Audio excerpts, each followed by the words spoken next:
Gnanam paramam dheyam. Knowledge is supreme.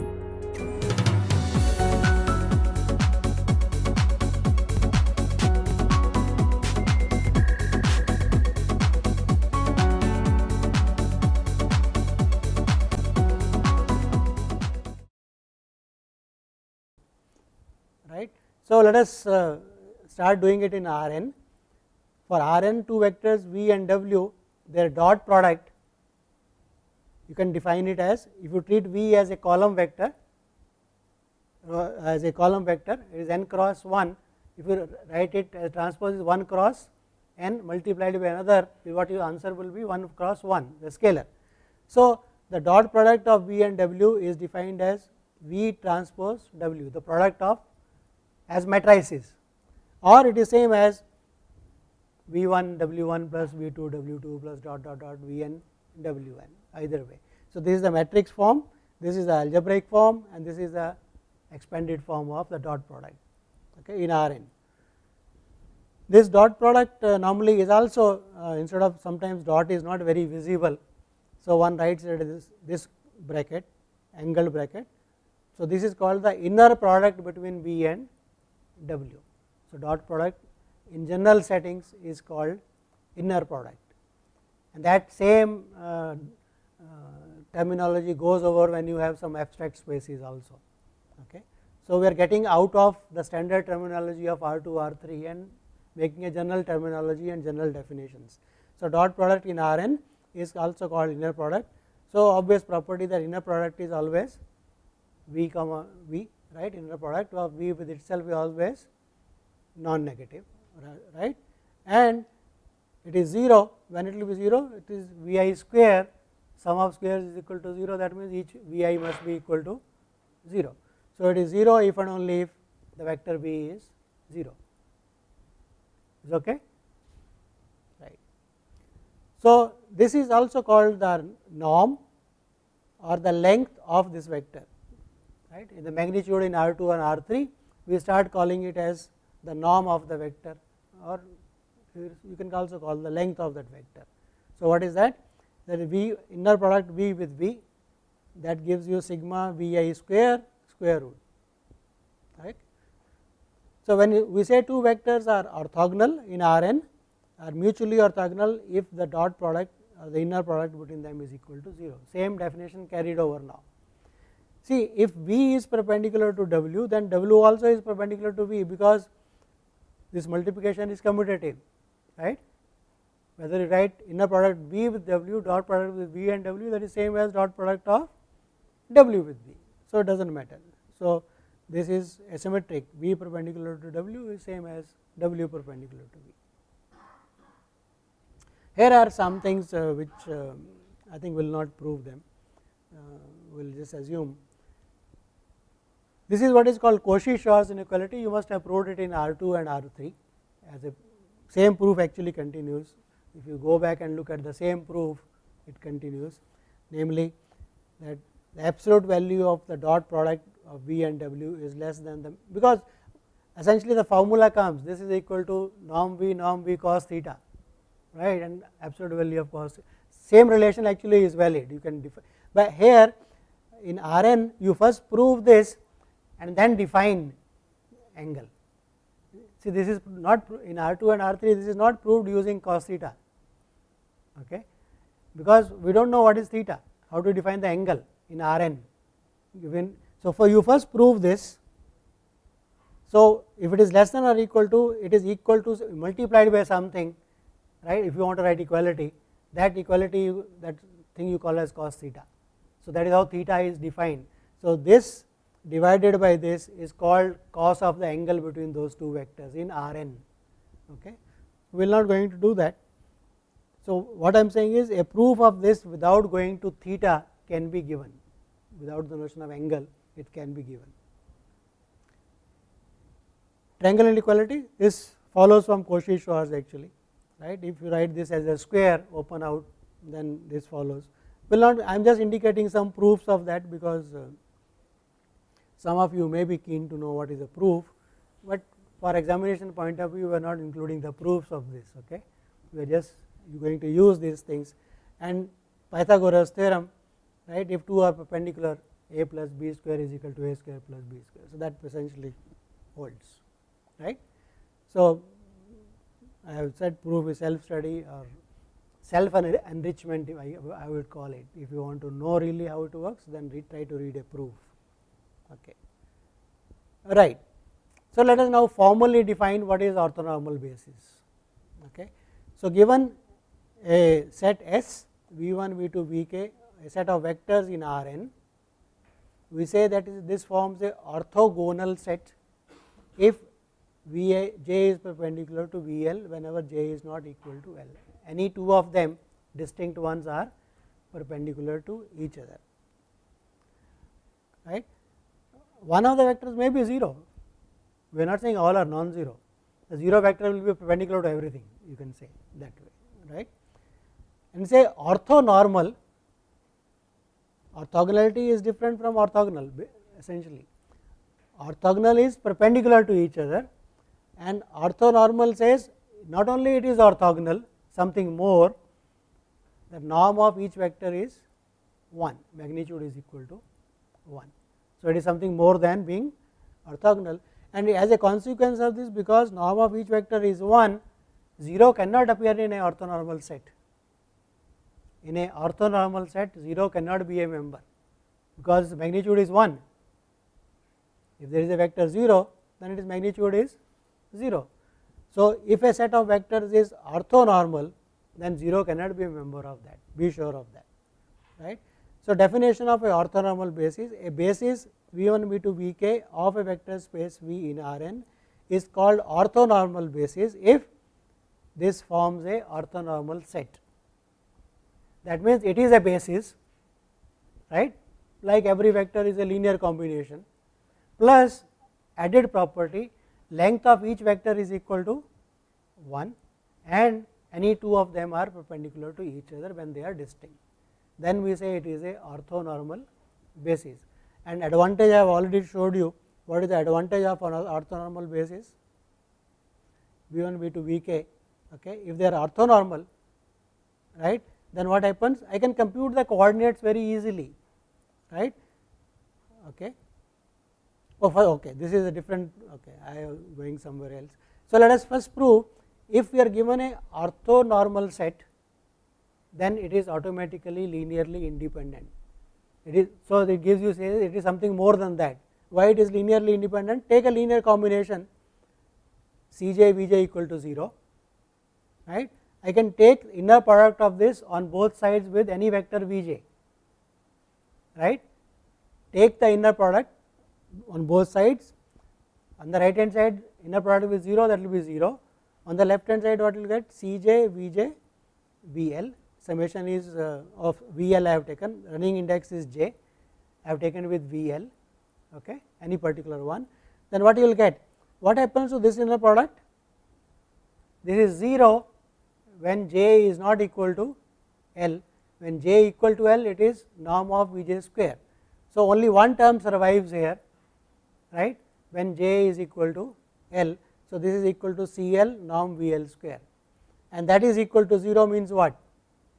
This is orthonormal vector. So, this is 1, that means Cl should be equal to 0, right. So, what we are saying is if a linear combination of a orthonormal set is 0, then each one of them must be 0 simply by taking dot product on both sides by each Vl.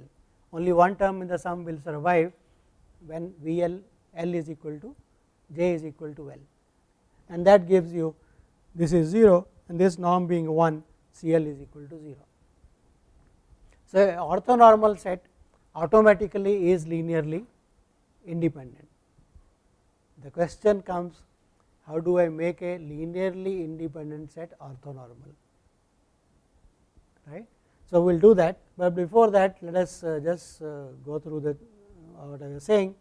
If B is a orthonormal basis, then what is that vector x? It is a linear combination of u1, u2, uk, right, because that is a basis. It should be a linear combination, but it says what are those scalars? They are precisely x u1, x u2 dot product, x uk dot product. So, coordinates which I said earlier, if you are given a orthonormal basis, its coordinates are immediately known, right. Those unique scalars alpha 1 to alpha n which give a linear combination is immediately known. Take the vector, form its dot product with the corresponding basis elements in the orthonormal basis, you get the corresponding coefficients. So, that is the advantage of orthonormal basis. So, one would like, whenever you are given a vector space, I would like to convert it into a, or I would like to construct out of it a orthonormal basis, right. So, because of this advantage. So, to do that, that is the question, how to do that. And the process is very simple, it is very geometric. Let us look at this. Okay. See, supposing this is a vector, red one is one vector, this is another vector. If what is called the projection of one vector on the other, ordinarily we will say drop a perpendicular, right, is a shadow, right. Projection is just the shadow of something. If you are standing on the ground, what is your projection? Your shadow, right. So, if I drop a perpendicular, then this is a projection, right, up to here. Now, from this vector, if I subtract that, what I will get? This is a vector, this is another vector, I subtract, I will get this vector, right, vector addition. If I this plus this should be, right, equal to, but I am taking opposite direction is there. So, that gives me this vector. So, from this vector, if I subtract the projection, I get a vector which is perpendicular to it. That is a simple idea. And if I look at the plane, plane can be generated by this vector and this vector original, or it can be generated by this and this perpendicular vectors. These two perpendicular, one is the original one, other is obtained from the second one by removing the projection, I get a perpendicular one, and these two generate the same thing which earlier one were generating. So, that is the basic idea. So, what we do, given some vectors, first one take it as it is, okay. The next one remove from it the projection of this in that, right, remove that, you get a second vector. Now, you got two vectors which are perpendicular to each other and generate a subspace. Now, you are given a third vector. So, what you will do, how you will get the third one perpendicular to this and giving the same thing. For the third one, project it on the plane now and remove that projection, subtract that projection, you will get a perpendicular one, right. So, that one along with that plane will give you all whole of three dimension thing. So, that process you go on doing it, okay. I just wanted to show you something, right. So, here it only give, not only it gives you, it gives this, what is this vector, this is 2 comma 10. So, this gives you A is 2 comma 10, right, B is 8 comma 2. So, it gives you B, and it tells you what is the projection. The formula is, you must have done it calculating projection in terms of dot product, right. What is that? If you know that angle theta, projection is cos theta of that, and from there you can easily calculate that, right. So, it says it is A dot B divided by B dot B into B, that is the projection, that is this projection that you will get here, and you subtract. So, it gives you everything, yeah, it gives you the computation also. So, this gives you, right. So, this vector is, right, this is the projection vector is computing only, this is the projection. Now, if you subtract from the original one, you will get this perpendicular one, right. You can do it in R3 also, this has a possibility of doing in R3 also. It is nice to play with this, and that is how you will learn also what is the formula, right. So, here is what we do. Suppose you are given, what we start with is, given a vector space, start with a basis of it, because eventually when you want to convert something into orthonormal, that is going to be linearly independent anyway, right, and we know how to construct basis of a vector space. So, start with a basis, right. If not basis, at least it should be a spanning set, meaning every vector is a linear combination of these vectors, at least that much you should start with, okay. What we want to do, we want a process by which I can construct W1, W2, Wk, which is orthonormal and spans the same space as this one, right. That is what we want to do. And the process that we have done will be, first of all, what you can do is you can drop zeros if anything in this, the original one, right. If it is a basis, it won't be, nothing will be 0. If it is a spanning set, there may be some 0, so drop them, okay. They are not going to be useful, okay. And so what we do is, first we from these V1, V2, Vk, first we get those perpendicular ones, right. From that vector, subtract the projection, you get a vector which is perpendicular to this, but the perpendicular one, the two new ones that you have gotten, they are perpendicular to each other, but they may not be of magnitude 1, they may not be of magnitude 1. So first what you do is, the given set of vectors, you convert them into a orthogonal set, where each is perpendicular to each other, and then divide by each one by its norm, you will get a normal one also, right. So that is a two step, first orthogonalize it, then normalize it also, okay. So that is what the process, and this process is what is called Gram-Schmidt process. This process of orthonormalization is called Gram-Schmidt process of given a spanning set or a basis. If it is a basis, none of the vectors that you construct successively will be 0, but if they are two are dependent on each other, see you can see, if you take two vectors in R2 which are linearly dependent on each other, then what is the projection? It is not going to give you anything new, right. So you will be getting, when you subtract that, you will get 0 only, right. You will get, so V from V, you will get 0 only, right. So if two vectors are linearly dependent in the given set, when you do orthonormalization, this Gram-Schmidt process, you may get a 0 if one of these linearly dependent on the previous ones. We will drop them and go to the next step, okay. So that is the idea. So here is the process. The first one, V1 is given to you, so define W1 as V1, okay. What is W2? If this W1 is not 0, right, we could have dropped, then we need not write this case at all. V2 minus the projection, this is the projection of W2 on W1. So this is what you are subtracting, and the remaining one we said should be a perpendicular. From V2, from the second one, remove the projection of first one on the second one, right. So that is the first stage, you have gotten W2, and you go on doing it inductively up to j minus 1, you have done it, you want the next one. So what is Wj? From Vj, right, remember that plane thing, of two of them you have gotten the plane perpendicular one, the third one, drop the projection onto that plane now and remove that. So that is a projection, on the remaining ones, j minus 1. So on j minus 1, take WL, Vj, take its projection on the linear combination of the remaining ones, that plane essentially, how do you get from second to the third one, and remove it from Vj, remove the projection. So this is the projection on the earlier ones put together on that space generated by them, remove that, and that you should be getting is perpendicular to the original one, right. So this is a algorithm which you can compute successively, first one as it is, second one remove the projection. What is the projection?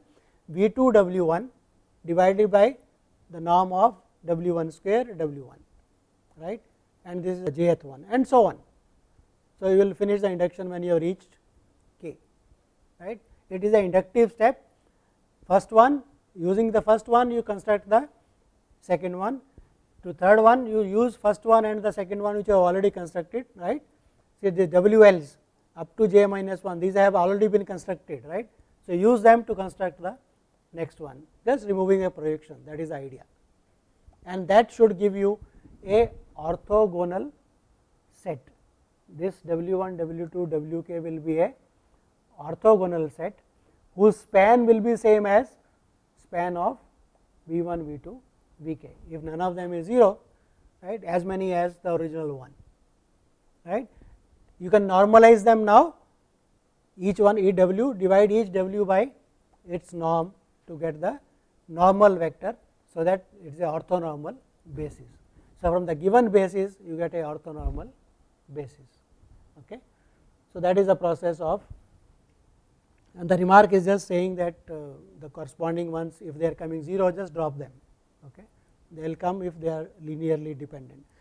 So, let us do one example for this. Let us take these 3 vectors. What are I, j and k? They are the standard vectors in R3, right. I is 1 0 0, j is 0 1 0 and k is 0 0 1. I have taken V1. What is V1? I plus j plus k. So, what will be this? 1 1 1, right. In the ordinary notation, right, it will be 1 1 1, not in the vector, in the coordinate fashion. What will be I plus j? 1 1, third component is 0, and I, that is 1 0 0, right. Check, they form a basis of the given vector space, that is R3. They also form a basis, you can check. Okay. So, what is W1? The first one, I plus j plus k, right. What is W2? Remove the projection. So, what is W2? I plus j, that is the original one, right. Second one is I plus j, W2 minus the projection. So, that is I plus j, that is the second one, dot product with a dot b, right. So, dot with I plus j plus k, that is already done, W1 divided by the norm of that into W1. So, that is a part of W1 you are removing, right, from V2. See, essentially saying you have got 2 components of W2, one in that direction, one in the perpendicular direction, right. Remove that component, you get left with this, the perpendicular one. You can look at that way also, right. So, from I plus j, that is the second one, I am removing the projection of W1. W1 is same as V1, removing the projection of that onto the second one, right. That remove the projection, you get a vector, this one. This one, once you do computation yourself, you will do it, right. Okay. What is the third one? How do you get the third one now? W1 and W2 have been constructed. So, how do you get W3? Look at the third one, that is my I. From that I have to remove the some of the projections on the earlier ones. What are the earlier ones? W1 and W2. So, let us remove the projection.